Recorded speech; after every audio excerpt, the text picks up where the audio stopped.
Welcome back everyone. Today we're having a look at Golgari Midrange. Yes, we're going to Value Town.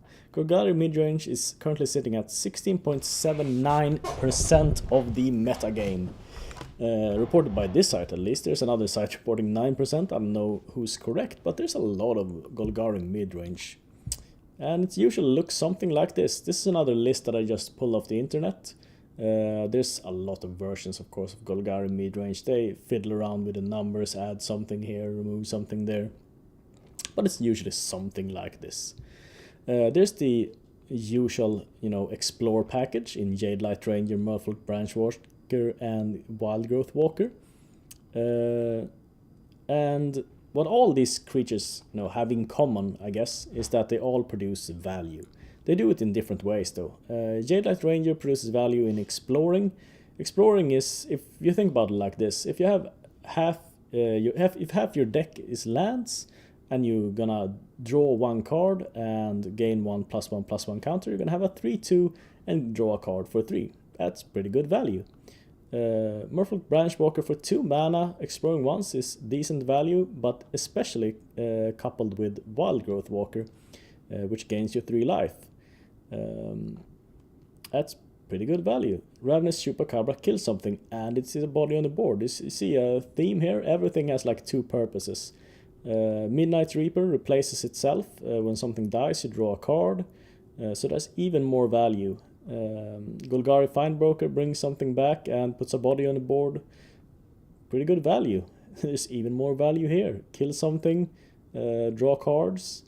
Vivian Reed can kill a lot of different stuff, and you can look at the top 4 cards and get another creature here. There's mostly creatures, so you're probably gonna find a creature from this Planeswalker here. And then there's Find, of course, which returns 2 creatures from your graveyard to your hand, even more value. There's even some value in the mana base here. The Memorial to Fall is, keep in mind, we're drawing a lot of cards here, so we don't need to have like 26 lands or something. We're gonna draw enough lands out of this.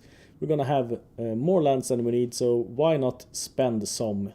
And that's what we're doing here. We're sacrificing Memorial to Folly to bring a creature card back from our graveyard, and that can be really important. This kind of acts as a toolbox late game when we have Chupacabras and Plague Crafters in the graveyard, or maybe we need some life, then we bring back a Wild Growth Walker.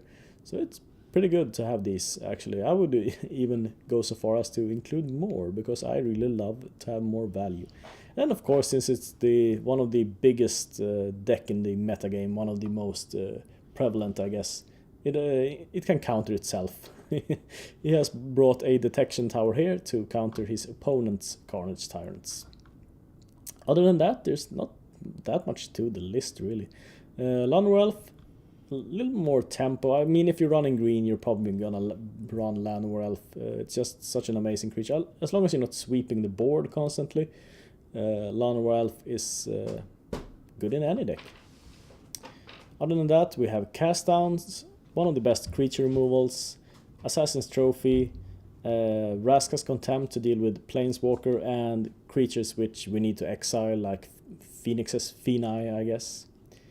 But let's have a look at what I would do with the deck. I'm not a Golgari expert, but I have some opinions, and what I would include is, of course, an Eldest Reborn.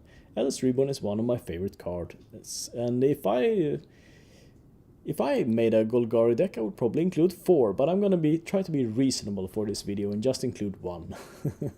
It's a good metagame choice. It deals with Planeswalkers, it deals with creatures, and also I would include 4 Assassin's Trophies. I really like this card, and it deals with most things. There's not too much, I think, that you need to exile. There's like, if I think about it,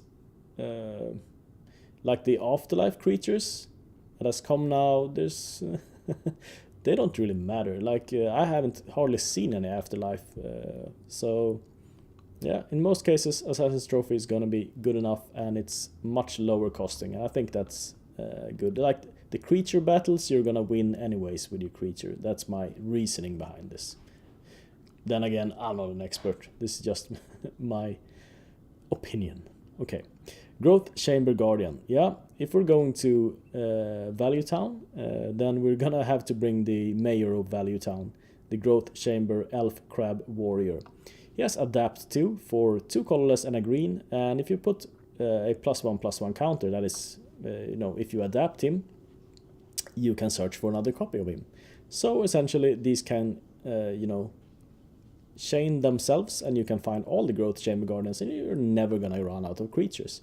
I feel like this is the perfect match for Golgari deck. This is exactly what Golgari wants to do. They want to, grind you out by having more value than you can ever get in your deck, essentially. To never run out of steam. And I think this fits perfectly. So, Golgari. What are the good matchups? What are the bad matchups? Golgari is pretty much decent against everything. It has Wild Growth Walker, which makes it resilient against burn decks.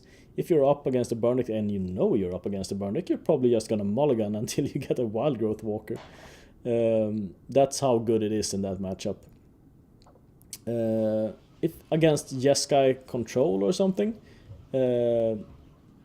that could be a harder matchup for you. They have a lot of board clear. You're gonna lose your creatures again and again, and you have a lot of removal. But that's why I really like having a lot of Assassin's Trophies here, so that you can deal, and Eldest Reborn, so that can deal with things like Jeskai and their Planeswalker nonsense. Other than that, Carnage Tyrant is your best chance against them, probably.